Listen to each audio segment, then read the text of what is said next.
ഇപ്പോൾ പോലീസ് പറയുന്നതനുസരിച്ച് ഇതിൽ മണ്ണിൻ്റെ അംശമുണ്ട്. ഏതെങ്കിലും സ്ഥലത്ത് കുഴിയെടുത്ത സമയത്ത് നേരത്തെ സംസ്കരിച്ച മൃതദേഹത്തിൻ്റെ ഏതെങ്കിലും ഭാഗങ്ങൾ ലഭിച്ചിട്ടുണ്ടാകാം. ആ ലഭിച്ച ഭാഗങ്ങൾ ഒരു സ്യൂട്ട് കേസിലാക്കി തിരിച്ചു കൊണ്ടുവന്നിട്ടതാകാമെന്നുള്ളൊരു സംശയം പോലീസിനുണ്ട്. അതാണ് ഏറ്റവും പുതുതായിട്ടുള്ള കാര്യം.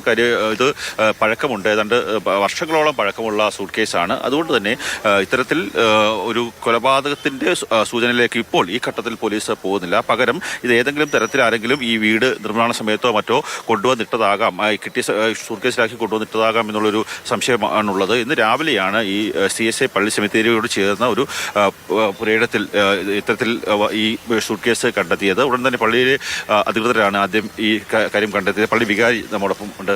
അതെന്താ നമ്മൾ കണ്ടത്? നമ്മൾ രാവിലെ പൈപ്പ് ശരിയാക്കാനായിട്ട് ഇവിടെ വന്ന സമയത്ത് ഒരു ബാഗ് ഉപേക്ഷിക്കപ്പെട്ട നിലയിൽ കിടക്കുന്നത് കണ്ടു. അത് കപ്പ്യാരും അതുപോലെ തന്നെ കപ്പ്യാരുടെ കൂടെ അനിലെന്ന് പറഞ്ഞ പള്ളിയിലൊരു അംഗമാണ്. അദ്ദേഹമാണ് ഈ പൈപ്പ് പൈപ്പുള്ള ഒരു പ്ലംബിംഗ് വർക്ക് ജോലി ചെയ്യുന്ന ആളാണ്. അപ്പോൾ അദ്ദേഹം അത് കണ്ടു. ഉടനെ തന്നെ എന്നെ അറിയിച്ചു. അതുപോലെ തന്നെ ഞാൻ കമ്മിറ്റി അംഗങ്ങളെ അറിയിച്ചു, ട്രഷററെ അറിയിച്ചു, സെക്രട്ടറി അറിയിച്ചു, എല്ലാവരെയും അറിയിച്ചു. അവർ വന്ന് രാവിലെ പോലീസ് സ്റ്റേഷനിൽ അറിയിക്കുകയും ചെയ്തു. അതായത് നമ്മുടെ റോഡ് സൈഡാണ് എപ്പോഴും വാഹനങ്ങൾ പോകുന്നത്, രാത്രിയായാലും പകലായാലും വാഹനങ്ങൾ പോകുന്നതാണ്. അങ്ങനെ ഒരു വേറെ എന്തെങ്കിലും ഒരു സംശയം നമുക്കുണ്ടോ? ഇത് സാധാരണ ഈ വേസ്റ്റൊക്കെ ഇവിടെ ഇട്ടേക്കുന്നത് കൊണ്ട് വെളിയിൽ നിന്ന് ആരെങ്കിലും വന്ന് ഇടാനായിരിക്കും സാധ്യത എന്നാണ് വിചാരിക്കുന്നത്. ഈ പോലീസ് എന്തെങ്കിലും പറഞ്ഞിരുന്നു? അതായത് നമ്മളൊരു പള്ളി സെമിത്തേരിയോട് ചേർന്നാണല്ലോ ഈ ഭാഗങ്ങൾ വന്നത്, അതുകൊണ്ട് എന്തെങ്കിലും കൊലപാതകം അങ്ങനെയുള്ള സംശയം അവർ പറയുന്നു? അങ്ങനൊന്നും അവർ പറഞ്ഞിട്ടില്ല. അവർ പറയുന്നത് ഇതുപോലെ വെളിയിൽ നിന്ന് എവിടെയെങ്കിലും അവരൊരു സംശയം പറഞ്ഞത് ഞാൻ കേട്ടതാണ്. അവർ പറഞ്ഞത് ഇതുപോലെ എവിടെയെങ്കിലും ചിലപ്പോൾ ബിൽഡിങ് പണിയുന്ന സമയത്ത് ഇതുപോലെ അസ്ഥികൂടമെല്ലാം കണ്ട് അത് ഇതുകൊണ്ടൊന്ന് വിടിട്ടതായിരിക്കും എന്നുള്ളൊരു ഇതാണ് പറയുന്നത്. അല്ല കൊലപാതകം അങ്ങനെയൊന്നും ആ രീതി പറഞ്ഞില്ല. എന്തായാലും അത് വിശദമായ അന്വേഷണം നടത്തിയിട്ട് അതിനെക്കുറിച്ച് പറയാൻ പറ്റത്തുള്ളൂ എന്നാണ്. അതുതന്നെയാണ് മാർഷൽ. അതായത് ഇത് ഏതെങ്കിലും നേരത്തെ ഞാൻ സൂചിപ്പിച്ച പോലെ ഏതെങ്കിലും തരത്തിൽ ചേട്ടാ ഇവിടുത്തെ കപ്പ്യാരാണ്. എന്താ ചേട്ടാ രാവിലെ കണ്ടത്? രാവിലെ കണ്ടത് വെള്ളമില്ലായിരുന്നു. അപ്പോൾ പൈപ്പ് ലൈൻ അരി കൂടെ പോകുന്നത് പള്ളിയിൽ നിന്ന് എനിക്ക് വീട്ടിലേക്ക് ആവശ്യത്തിന്. അപ്പോൾ ഞാൻ രാവിലെ വന്നിങ്ങനെ നോക്കിയപ്പോഴേ പൈപ്പ് ലൈനിൽ വെള്ളം വിടാൻ പൊട്ടലുണ്ടോയെന്ന് നോക്കി വന്നപ്പോഴേ ഇങ്ങനെ ഒരു പെട്ടി ഇങ്ങനെ കിടക്കുന്ന കണ്ടത്. അപ്പോൾ അതിൽ ഏതുകൊണ്ട് ഇങ്ങനെ ഇരിക്കുന്നുണ്ട് കൊണ്ട് അങ്ങനെ സംശയം കൊണ്ട് ഞാൻ അച്ഛനെ വിളിച്ചു. അച്ഛനൊരു കാര്യമുണ്ട്, ഇതാണ്ട് ഇതിനകത്ത് ഇരിക്കുന്ന പറഞ്ഞു.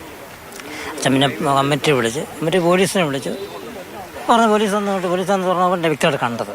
അത്രേ ഉള്ളൂ.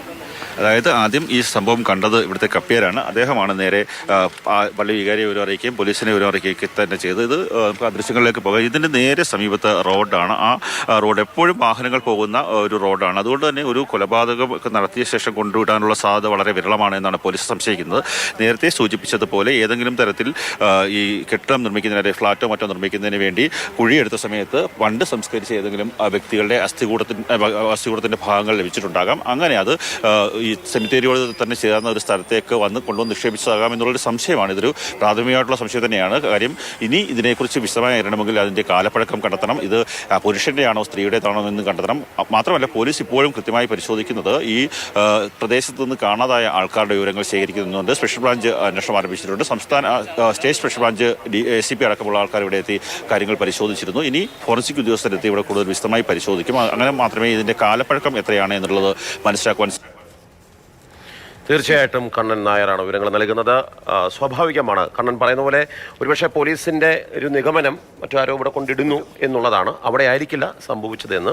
അതല്ലാതെ മറ്റെന്തെങ്കിലും സംഭവിച്ചു എന്നുള്ള കാര്യങ്ങളൊക്കെ ഫോറൻസിക് പരിശോധനയിലൂടെ അറിയാൻ പറ്റുള്ളൂ. ഇത് സ്ത്രീയാണോ പുരുഷനാണോ, എത്ര പ്രായമുണ്ട് തുടങ്ങിയിട്ടുള്ള വിവരങ്ങളെല്ലാം നമുക്കറിയണമെങ്കിൽ വിശദമായ അന്വേഷണം ആവശ്യമാണ്. എങ്കിലും സൂട്ട് കേസിനുള്ളിൽ തലയൂട്ടി കണ്ടെത്തിയ സംഭവത്തിൽ ദുരൂഹതയുണ്ട്. ആ ദുരൂഹത നീക്കുവാൻ വേണ്ടിയുള്ള ശ്രമത്തിലാണ് പോലീസ്.